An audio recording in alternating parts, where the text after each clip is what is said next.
This is the PowerPoint preview for the Renaissance period.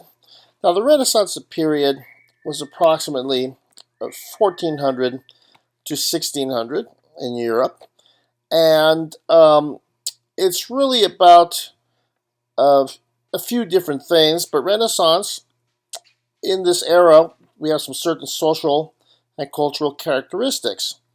And the word Renaissance means rebirth. Well, what is it a rebirth of? It's a rebirth of Greek and Roman ideals. When the Middle Ages began in 400, that was about where the fall of the Roman Empire was. Before the Middle Ages, the Roman Empire kind of ruled that area of Europe. There were no countries like England, Italy, etc. And the two major civilizations prior to the Middle Ages were the Greek and Roman civilizations. They had technology, science, medicine, art, and that all kind of disappeared as the Roman Empire fell, which is one of the reasons the Middle Ages were called the Dark Ages. But the Renaissance sees a rebirth in these ideals. You see advancements in art, technology, and science. As far as artists, we have the great artists like Michelangelo and Leonardo da Vinci. In terms of technology, things like the printing press, which really advanced civilization, and science, people like Galileo and the telescope, really trying to explore how the world works. There was a focus on individual achievement. People took pride in achieving things and inventing things and discovering things and creating things. The Renaissance was an age of exploration. This is the era where all the European explorers started setting out and going to other lands. People like Columbus, Magellan, Marco Polo. So the European explorers start going out. Now, in the Renaissance, the music continues to develop and evolve from the Middle Ages. One of the most important kinds of music to evolve is something called the Renaissance motet. Now, this type of music it's for sacred text, means the words are spiritual, religious, but the music is secular. Secular meaning non-religious. Well, what that means is that a composer just came up with the music on their own. It wasn't meant to be part of a religious service. It wasn't Vatican approved. But a composer just felt like writing something sacred. This motet is written for four voice parts: soprano, alto, tenor, and bass. And the most important thing about this is the singers sing unaccompanied. It's just a choral music with no kind of instrumental accompaniment. And again, the music is not liturgical, but it might show up in a church service. Say some church really liked the motet, they said, okay, we'll stick it in our service. And most importantly, it uses a compositional technique called imitation, where one section of the choir repeats the same musical line of another section. You'll also find that later on in instrumental music, where maybe the string section or the violin section might play a line, and that line is imitated by another section. Now, again, these are a little previews of what you'll be reading about. So, moving on, you'll read about Josquin des Prez, master of the Renaissance motet. And what made Josquin so different from everybody else at his time is he used something called paired imitation. Other composers would have the soprano sing a line, and then altos would imitate it. Or the tenors sing a line, and then the bass would come in a little bit later. Well, Josquin des Prez would pair. So he'd put soprano and alto together, creating some harmony.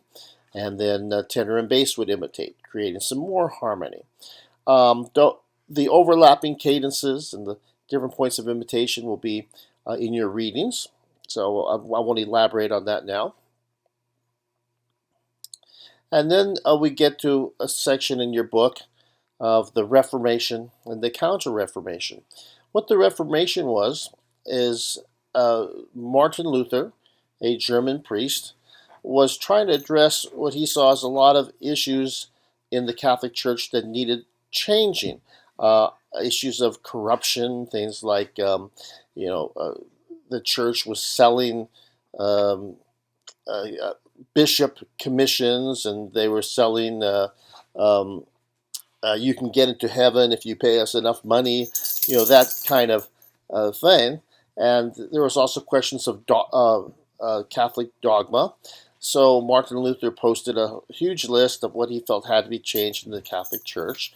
And what ended up happening is that a new religion was born, the Lutheran religion, and all these offshoot Protestant religions. They were protesting the Roman Catholic Church. So the Roman Catholic Church, which had spiritually ruled Europe for about 1,000 years, all of a sudden found itself with the new religions breaking up. They basically the equivalent of in America there only being McDonald's, and McDonald's was your only choice. But now all of a sudden you have opportunities for Burger King, Carl's Jr., Taco Bell, etc., etc. So the Counter Reformation was when the Roman Catholic Church tried to clean house and fix some of the problems they had to gain back a lot of Catholic members that they had lost. So part of the Counter Reformation was they felt, let's fix some of the music since we're fixing things. They felt there was problems with the music in the Roman Catholic Church. One of the problems they felt was that the imitation, the soprano sings a line, then the alto comes in with the line, same line, etc., they felt that all the imitation was starting to obscure the words. People in church couldn't understand the words anymore. Secular music, non-Vatican approved music, was starting to float into Catholic services. And since it was not Vatican approved, they said, we got to get this music out of here. And people were starting to go to church and paying too much attention to the singers and the music. It was going too theatrical. People were showing up to services really just to be entertained. So they said, well, way to fix this is let's just kind of go back to plain chant. Let's throw out 1,000 years of musical evolution. But this composer came along, and you will read about him too in your chapter reading, a guy by the name of Palestrina. And he's known as the savior of church music because he came along and he showed how you could compose music and still keep it polyphonic and beautiful, but it would fix the problems of the words being obscured and the message being clearly stated in the music. So actually, Palestrina is one of your listening assignments, one of his pieces from the Mass. And speaking of the Mass, you'll read about the 5 sections of a Roman Catholic Mass. I won't go through these 5 right now because, again, this is just a preview. These will be in your readings. But a composer who is going to write music for a Mass, he's got to hit at least these 5 sections. So, for instance, the Credo is the creed. I believe in one God, the Father Almighty, creator of heaven and earth. So a composer sets all these things to music. The Kyrie, that's the first one. That's how Mass begins. Lord have mercy, Christ have mercy, Lord have mercy. And these are put to music. So if somebody's going to write a Mass, they have to write for at least these 5 sections of the Mass.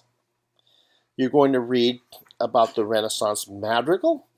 The madrigal is a type of secular music. It's not sacred, not for church. It's a vocal music. It's very playful. It's meant for amateur singers. It could be 2 singers, it could be 4 singers, 6 singers, 8 singers. And the important thing about this music is it is a cappella, no instrumental accompaniment, and these are songs of love and nature. So unlike the Middle Ages troubadour songs, which were these songs about unrequited love, you love somebody, they just do not love you back. These are very playful songs, and they're very flirty, and they were often part of a courtship. It was a way to meet members of the opposite sex. So you will have a madrigal in one of your listening assignments. So this is a preview of our readings. Enjoy the week, and we'll talk to you later.